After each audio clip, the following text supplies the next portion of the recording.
تعالي بقى لما اقولك تعملي ازاي صينية كنافة بالمانجا بطريقة سهلة وبسيطة ومش هتاخد منك وقت خالص، وعلى فكرة مش مكلفة خالص. السلام عليكم ورحمة الله وبركاته، حبايبي عاملين ايه؟ يا رب تكونوا بخير. فيديو جديد النهاردة هنعمل مع بعض كنافة بالمانجا بجد بطريقة سهلة وبسيطة ومش هتاخد منك وقت. اول حاجة يا بنات، وحشتوني طبعا من الفيديو اللي فات. هنا عندي نص كيلو كنافة كنت حطاه قبلها بيوم في الفريزر. طلعته بقى تاني يوم الصبح وبقيت افركه كده بالشكل ده. تقدري كمان تعمليه في الكبة، ولكن لا، هي مش مستاهلة خالص اني اطلع الكبة وابهدلها بقى عشان اغسلها والكلام ده. لا، بايدك كده افركيها هتلاقيها اتفركت معاكي كويس جدا. جبت كوباية سمنة سيحتها في الميكروويف يا بنات، وبعد كده حطيتها على الكنافة وابتديت افركها كده بالشكل ده. خلاص. طبعا احنا عارفين كل ما تبقى نوعية السمنة حلوة هتديكي نتيجة احلى. تمام. ولكن ما عندكيش سمنة فلاحي، خلاص حطي اي سمنة او اي زبدة متاحة عندك. حطيت عليها يا بنات معلقتين سكر كبار، وهبتدي بقى ايه افرك كده الكنافة مع السمنة مع السكر البودرة. النص كيلو يا بنات وزعته كده على صينيتين، وولعت الشواية من فوق في الفرن، وهدخلها الفرن على الشبكة، فاتحة الفرن الشواية فقط، مش فاتحة الفرن من تحت. خلاص. وهدخلهم الفرن، وكل شوية افتح واطلعهم بره واقلب وادخلهم تاني. عملت الموضوع ده حوالي كده ايه 3 4 مرات. كل شوية افتح واقلبها كده بالمعلقة الخشب وادخلها تاني. الطريقه دي افضل من ان انت يعني تحمريها على البوتاجاز من فوق. لو حمرتيها على البوتاجاز من فوق هتاخد منك سمنه اكتر. بصوا لونها، وما خدتش مني وقت خالص. الطريقه دي يا بنات حلوه جدا، عطتني بقى اللون الذهبي الجميل ده.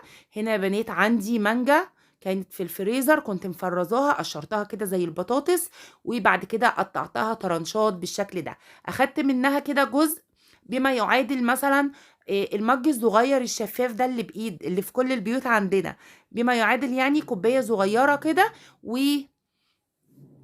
هضربها كده يا بنات بالهاند بلندر، او تقدري تضربيها في الخلاط، ما تحطيش عليها ولا سكر ولا ميه، انا عايزاها كده مركزه كده بالشكل ده. عندي كوبايه كريم شانتيه، ونص كوبايه ميه متلجه طبعا، وحطيت معلقه سكر بودره. خلاص، ما تكتريش السكر، هي معلقه واحده بس، ونص كوبايه ميه وكوبايه لبن.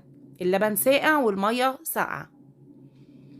وهنزل بقى بالمانجا اللي انا عملتها بالهاند بلندر كده، عصير المانجا ده معلهوش ميه ولا عليه سكر ولا اي حاجه. وهبتدي اخلط بقى كل ده كده ايه بالمضرب الكهرباء.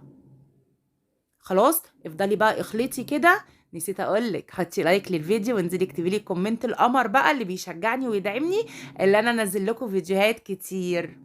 بس يا بنات، المهم وشكرا ليكم طبعا، وشكرا لكومنتاتكم الجميلة. بجد ربنا يخليكم ليا، بشكركم واحد واحد بجد. ربنا يخليكم ليا. وعلى فكرة عارفاكم كلكم، عارفة مين اللي بيكتب لي الكومنتات، وعارفة مين اللي بيحط لايك، وعارفة مين اللي بيتفرج وبيجري. المهم يا بنات، عندي الكريمة بتاعتي خلاص كده لغاية ما تقلت معايا. هنا عندي الشربات بتاعي، عاملة كوبايتين. آه، انا يعني مش محتاجة شربات للكنافة دي، ولكن اخدت معلقة هنا ومعلقة هنا. خلاص، حطيت كده ايه حوالي معلقتين يعني على الكنافة وقلبتهم. ما عندكيش شربات تقدري تحطي عسل نحل. اخدت يا بنات ايه بقى الكنافه وحطيت كده حوالي نصها كده في الصينيه بتاعتي. على فكره الصينيه دي كبيره، البايركس دي. وجبت الكيس الحلواني ده، جايبه التلاتة ب5 جنيه من عند موتير. اكيد اي حد في اسكندريه عارفه، بيبقى عنده الخامات بتاعه الحلويات والحاجات دي يعني. المهم، جبت الكيس الحلواني ده بيبقى استخدام مره واحده بس. ضغطت بقى يا بنات على الكنافه كده، وبعد كده هوزع بقى الايه الكريمه بتاعتي اللي انا عاملاها. بصوا، طريقه سهله وبسيطه جدا. على فكره انضف من بره واوفر من بره، وطعمها حلو جدا. بصوا، على طول كل ما اجي اسجل الاقي المسحراتي معدي. المهم، وزعت بقى يا بنات كده الكريمه، وبعد كده نزلت بالمانجا، هبتدي اوزعها كده فوق الكريمه بتاعتي. وبعد كده هنعمل ايه تاني يا بنات؟ بصوا، حاولي كده ايه توزعي كده ايه على الصينيه كلها. خلاص دول 2 مانجا بس، ولكن انا جيت بقى بعد كده احتجت واحده تاني، بس اخدت نصها بس.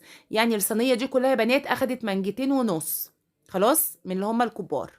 نزلت ببقيه الكنافه بتاعتي، وهبتدي اضغط عليها كده، بس اضغطي عليها ايه بالراحه يعني.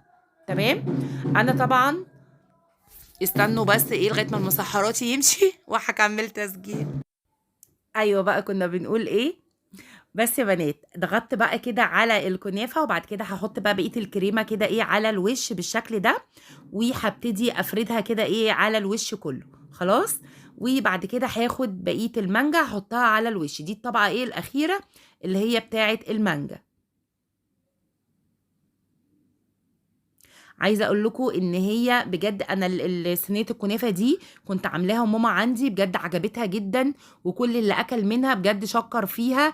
بجد عارفين رفعوا معنوياتي كده بجد، لان اليوم ده كان فيه برضو واحده كنافه بس كانت جاهزه، فهم قارنوا بين الاتنين. ولكن الحمد لله الحمد لله بشهاده الجميع قالوا لي ان دي طعمها احلى. بس طبعا بصوا انتوا عاملين كل حاجة كده في البيت بنظافة وتنسيق وترتيب، فأكيد طبعا هيبقى طعمها أحلى، غير بقى اللي بتبقى معمولة عند الحلواني يعني، وبتبقى محطوطة بقى في التلاجة وكده، فلا دي بتبقى فريش أكتر طبعا. بس فأنصحك اللي انت ما تجيبهاش من بره، اعمليها في البيت. بصوا هنا ايه المانجا عندي ما كفتش، فطلعت واحده خدت يا دوب كده نصها، وعملت الوش كده ايه بتاع الكنافه. طبعا انا بدات بيها قبل ما اعمل الفطار، وبعد كده هحطها بقى كده هلفها بالاسترتش وهحطها في رف التلاجة، وهرجع بقى اطلعها بعد الفطار. بصوا بجد شكلها تحفه، وطعمها بجد كان حلو جدا، وطريقتها سهله خالص وبسيطه، ما فيهاش اي غلبه خالص. بصوا هلفها بقى كده بالاسترتش وهحطها في التلاجة. فانت حاولي كده لما تعمليها اعمليها اول حاجة ابدأي بيها، يعني اول ما تصحي كده اعمليها وحطيها في التلاجة. هنا بقى بعد الفطار يا بنات قلت بقى ايه اشغل شوية بخور كده يديني طاقة كده.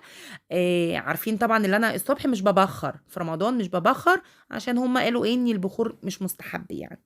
بس فبعد الفطار بقى انا بخرت اهو. وتعالوا بقى نطلع المانجا، سوري نطلع صينية الكنافة اللي بالمانجا. بصوا عايزة اقول لكم بجد جبارة الصينية دي، بجد ألف هنا ألف هنا، ما باتتش يعني اليوم اللي عملتها فيه. صحة وعافية يا رب، وألف هنا ألف هنا عليهم. بصوا القطعة بتطلع كده ما شاء الله، بجد ما شاء الله تحفة، بجد تسلم ايديا. استنوا بقى عشان ادوق، انتوا عارفين لازم ادوق. بصوا بتاكلي كده ايه كريمة مع مانجا مع كنافة، بجد طعمها فظيع. ابتديت بقى يا بنات اوزع كده ايه في الاطباق.